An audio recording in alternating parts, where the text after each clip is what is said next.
Ô, Bruna, me conte uma coisa. Você que, antes da gente começar essa conversa, me disse que está morando em São Paulo há 2 anos e me deixou morrendo de pena. Imaginem vocês o que é ser uma manauara vivendo no inverno paulistano, que não está fácil nem para quem está acostumado. Como é que à distância, Bruna, você viu o que foi o sofrimento da pandemia no seu estado, na sua cidade, em Manaus, que foi um dos epicentros, uma das cidades mais atingidas pela irresponsabilidade do governo genocida? Eu imagino que deva ter sido um sofrimento assim adicional para você, né? Ver a sua família lá. Como é que foi para você isso? Não, a primeira coisa que eu me preocupei foi com a minha família, Juca, assim. esse- e eu fiquei com muita raiva, porque algumas pessoas da minha família passaram a acreditar nas fake news do Bolsonaro. E é por isso que eu tenho tanta raiva dele, sabe, Juca? Tá. Pessoalmente, porque as pessoas mesmo com todo aquele caos, acreditavam nas fake news dele de que era só uma gripezinha. E muita gente pegou o coronavírus de quem eu conhecia e se foi.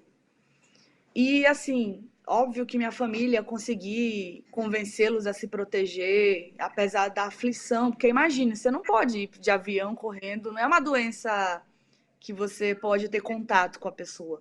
Imagine o desespero quando aquilo explodiu para mim e foi muito impactante, porque aquela semana que saíam, eu vou me emocionar, porque saíam várias entrevistas e várias matérias sobre o que estava acontecendo na cidade, e ao mesmo tempo eu via o grupo do WhatsApp e eu tinha que ver e lidar com a perca de tanta gente em tão pouco tempo. Isso para mim foi algo que destroçou. Quando eu vi que eu perdi minha amiga de 30 anos de idade, porque não tinha oxigênio na cidade, aquilo me destroçou de uma forma muito é, descomunal, assim, eu não sei nem falar o sentimento que eu sinto. Porque quando você vê esse tipo de situação acontecer, Juca, e vê que existem responsáveis, e esses mesmos responsáveis insistem em um argumento não científico, que não protege as pessoas, você fica indignado, você fica com raiva, porque é a vida das pessoas que está em jogo. Então, para mim, eu sempre, quando eu falo, eu me emociono porque aquilo para mim naquele período foi muito impactante. Eu nunca vou esquecer do que aconteceu. E isso prova o quanto o norte do país é pouco valorizado no sentido econômico. É porque você pega o que aconteceu em Manaus, a falta de oxigênio, você pega o apagão que acontece no Amapá, você pega e vê o que acontece com o desmatamento da floresta, a falta de proteção da biodiversidade, e você percebe que existe um projeto letal contra o povo do norte e, óbvio, contra todo o povo do nosso país. Mas veja como é muito grave o que aconteceu no Amazonas e o que aconteceu no Amapá. Então eu tenho um sentimento que não é explicável, sabe? Eu só consigo sentir raiva. É essa revolta que a gente está falando.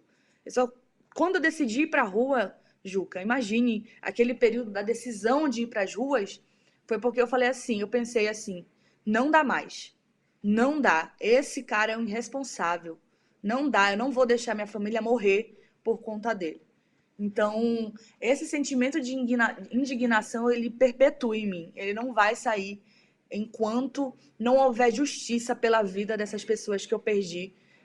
Não houver justiça pela minha amiga que morreu tão cedo, tão nova. Enquanto não houver justiça para figuras que tinham um mundo pela frente e foram embora por conta da Covid-19, por conta da displicência desse governo com o nosso povo.